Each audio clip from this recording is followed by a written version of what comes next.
ഇന്നലെ രാത്രി 8 മണി എന്ന് പറഞ്ഞ സമയമുണ്ടെങ്കിൽ ഇറാനെ പൂർണ്ണമായും നശിപ്പിക്കുമെന്നായിരുന്നു ട്രംപ് ഭീഷണി മുഴക്കിയിരുന്നത്. ഈ ഒരു ഭീഷണി മൂന്നാം ലോക മഹായുദ്ധത്തിലേക്ക് രാജ്യങ്ങളെ കൊണ്ട് എത്തിക്കുമോ എന്നുള്ളൊരു ഭയം ലോകരാജ്യങ്ങൾക്ക് മുഴുവൻ ഉണ്ടായിരുന്നു. ഏതായാലും ലോകത്തെ വിറപ്പിച്ച മഹാദുരന്തം ഒഴിവായത് വെറും 90 മിനിറ്റുകൾ മാത്രം ബാക്കി നിൽക്കെ. ഏതായാലും യുദ്ധം ഇപ്പോൾ താൽക്കാലികമായിട്ടാണെങ്കിലും അവസാനിച്ചിരിക്കുകയാണ്.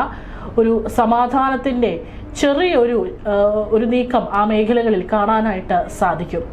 ഇറാന്റെ നാഗരികതയെ തന്നെ ഭൂമുഖത്ത് നിന്ന് തുടച്ചു നീക്കുമെന്ന് അമേരിക്കൻ പ്രസിഡന്റ് ഡൊണാൾഡ് ട്രംപിന്റെ അന്ത്യശാസനം അവസാനിക്കാൻ 1.5 മണിക്കൂർ മാത്രം ശേഷിക്കവെയാണ് നാടകീയമായിട്ടുള്ള വെടിനിർത്തൽ പ്രഖ്യാപനം ഉണ്ടായിരിക്കുന്നത്.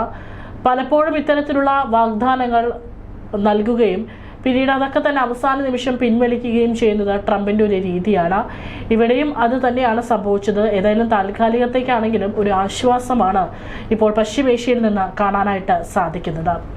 ചൊവ്വാഴ്ച രാത്രി 8 മണിക്ക് മുമ്പ് ഹോർമുസ് കടലിടുക്ക് തുറന്നു കൊടുത്തില്ലെങ്കിൽ ഇറാന്റെ ഊർജ നിലയങ്ങളും പാലങ്ങളും തകർക്കുമെന്നായിരുന്നു ട്രംപിന്റെ ഭീഷണി.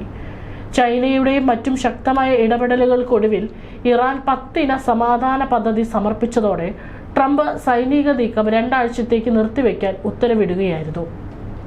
തിങ്കളാഴ്ച രാത്രിയും ചൊവ്വാഴ്ച പകലുമായി ഇറാന്റെ സാമ്പത്തിക നട്ടെല്ലായ ഗാർഗ് ദ്വീപിന് നേരെ അമേരിക്കയും ഇസ്രായേലും ശക്തമായ ആക്രമണം നടത്തിയിരുന്നു.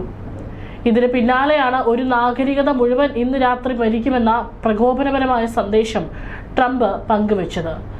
US ബോംബർ വിമാനങ്ങൾ ഇറാനെ ലക്ഷ്യമാക്കി നീങ്ങുകയും ഇസ്രായേൽ വ്യോമാക്രമണം കടുപ്പിക്കുകയും ചെയ്തതോടെ ലോകം മറ്റൊരു ആണവ യുദ്ധത്തിന്റെ മുനയിലാണെന്ന് പലരും ഭയപ്പെട്ടു. ട്രംപിന്റെ ഈ ഭീഷണി ക്രൂരമാണെന്ന് പോപ്പ് ലിയോ 14 ഉൾപ്പെടെയുള്ളവരും വിമർശിച്ചിരുന്നു.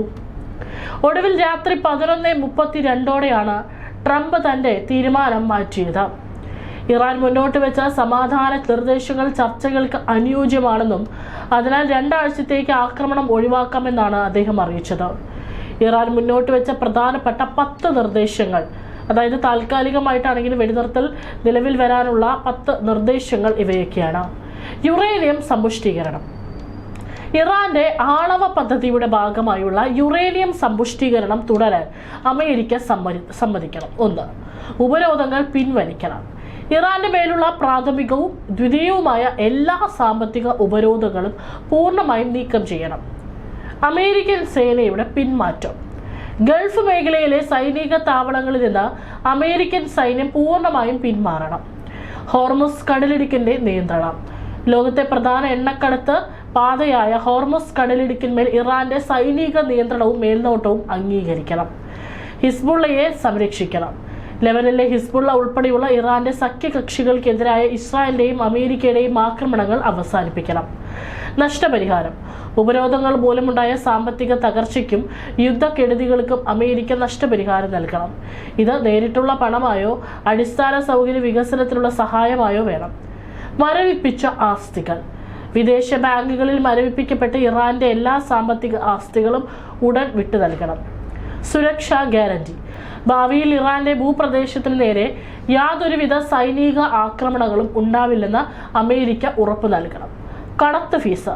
ഹോർമുസ് കടലിടുക്കിലൂടെ പോകുന്ന കപ്പലുകളിൽ നിന്ന് ഓരോന്നിനും ഏകദേശം 2 മില്യൺ ട്രാൻസിറ്റ് ഫീ ഈടാക്കാനുള്ള അവകാശം ഇത് ഒമാനുമായി പങ്കിടും എന്നാണ് അറിയിച്ചിരിക്കുന്നത്. UN സുരക്ഷാ കൗൺസിൽ പ്രമേയം. ഈ കരാറിലെ വ്യവസ്ഥകൾ ലംഘിക്കപ്പെടാതിരിക്കാൻ ഐക്യരാഷ്ട്രസഭയുടെ സുരക്ഷാ കൗൺസിൽ മുഖേന ഇതിന് അന്താരാഷ്ട്ര നിയമസാധുത നൽകണം. ഈ നിർദ്ദേശങ്ങളിൽ ഭൂരിഭാഗവും, പ്രത്യേകിച്ച് 9 അമേരിക്കയ്ക്കും ഇസ്രായേലും നിലവിൽ അംഗീകരിക്കാൻ കഴിയാത്തവയാണെന്നാണ് രാഷ്ട്രീയ നിരീക്ഷകരടക്കം വിലയിരുത്തുന്നത്. ഗൾഫിൽ നിന്നുള്ള അമേരിക്കൻ പിന്മാറ്റവും ഹിസ്ബുള്ളയെ സംരക്ഷിക്കണമെന്ന ആവശ്യവും മേഖലയിലെ സൈനിക സന്തുലിതാവസ്ഥയെ തകർക്കുമെന്നാണ് ടോബിയാസ് എൽവുഡ് പോലുള്ള പ്രമുഖർ വിമർശിക്കുന്നത്. ഗൾഫ് രാജ്യങ്ങളുടെ നിലനിൽപ്പും പറയുന്നുണ്ട്. കാരണം ഇറാന്റെ സൈനിക മേധാവിത്വം അംഗീകരിക്കുന്നത് സൗദി അറേബ്യ, UAE തുടങ്ങിയ രാജ്യങ്ങളുടെ സുരക്ഷയെ അപകടത്തിലാക്കുമെന്നും വിലയിരുത്തപ്പെടുന്നു.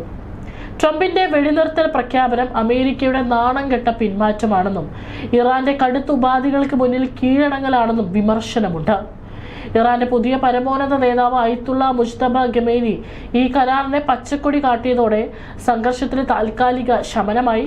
വെള്ളിയാഴ്ച ഇസ്ലാമാബാദിൽ വെച്ച് ഇരു രാജ്യങ്ങളും തമ്മിലുള്ള ഔദ്യോഗിക ചർച്ചകൾ ആരംഭിക്കും. എങ്കിലും തങ്ങളുടെ കൈകൾ ഇപ്പോഴും തോക്കിൻ കുഴലിലാണെന്നും നേരിയ പിഴവുണ്ടായാൽ ശക്തമായി തിരിച്ചടിക്കുമെന്നും ഇറാൻ മുന്നറിയിപ്പ് നൽകിയിട്ടുണ്ടെന്നാണ് റിപ്പോർട്ടുകൾ. പശ്ചിമേഷ്യയിൽ രക്തച്ചൊരിച്ചിലിന് തൊട്ടടുത്തെത്തിയ ഒരു രാത്രി ഒടുവിൽ നയതന്ത്ര വിജയത്തിൽ അവസാനിച്ച ആശ്വാസത്തിലാണ് ആഗോള സമൂഹം. ചർച്ചകൾക്കൊടുവിൽ തന്ത്രപ്രധാനമായ ഹോർമുസ് കടലിടുക്ക് തുറക്കാമെന്ന് ഇറാൻ സമ്മതിച്ചതോടെ 2 ആഴ്ചത്തേക്ക് ബോംബാക്രമണങ്ങൾ നിർത്തിവെക്കാൻ ട്രംപ് ഉത്തരവിടുകയായിരുന്നു. യുദ്ധം അവസാനിപ്പിക്കുന്നതിനായി 10 ഇന സമാധാന പദ്ധതിയും ഇറാൻ US മുൻപിൽ സമർപ്പിച്ചിട്ടുണ്ട്. ചൈനയുടെ ഇടപെടലാണ് അമേരിക്കയും ഇറാനെയും ചർച്ച മേശയിൽ എത്തിച്ചത്. പശ്ചിമേഷ്യയിലെ യുദ്ധ കാർമേഘങ്ങൾക്കിടയിൽ ഇറാൻ മുന്നോട്ട് വെച്ച 10 ഇന സമാധാന കരാർ അമേരിക്കയും ട്രംപ് ഭരണകൂടത്തെയും വിയർപ്പിക്കുന്നുണ്ട്. കരാറിലെ 10-ൽ 9 നിർദ്ദേശങ്ങളും അമേരിക്കയ്ക്കും അപ്രായോഗികവും അംഗീകരിക്കാൻ കഴിയാത്തതുമാണെന്ന് വിലയിരുത്തലുകൾക്കിടയിലും തൽക്കാലം നാണക്കേട് ഒഴിവാക്കാൻ 2 ആഴ്ചത്തെ വെടിനിർത്തൽ പ്രഖ്യാപിച്ച് തടിയൂരിയിരിക്കുകയാണ് പ്രസിഡന്റ് ഡൊണാൾഡ് ട്രംപ്. എന്നാൽ ഇറാന്റെ കടുത്തുപാധികൾ പൂർണ്ണമായും തള്ളിക്കളയാൻ അമേരിക്ക തയ്യാറാവാത്തതും ഗൾഫ് രാജ്യങ്ങളുടെ നിലനിൽപ്പിനെ ബാധിക്കുമെന്ന ഭീതി പരത്തുന്നുണ്ട്. ഇറാൻ മുന്നോട്ട് വെച്ച വ്യവസ്ഥകൾ നയതന്ത്രപരമായി അമേരിക്കയെ പ്രതിരോധത്തിലാക്കുന്നതാണ്. പ്രായോഗികമായി അത് നടപ്പിലാക്കാൻ അസാധ്യമായവയാണ്. ഇതിൽ ഭൂരിഭാഗവും അന്താരാഷ്ട്ര സമ്മർദ്ദങ്ങൾ അവഗണിച്ച് യുറേനിയം സമ്പുഷ്ടീകരണം തുടരുമെന്ന ശാഠ്യം.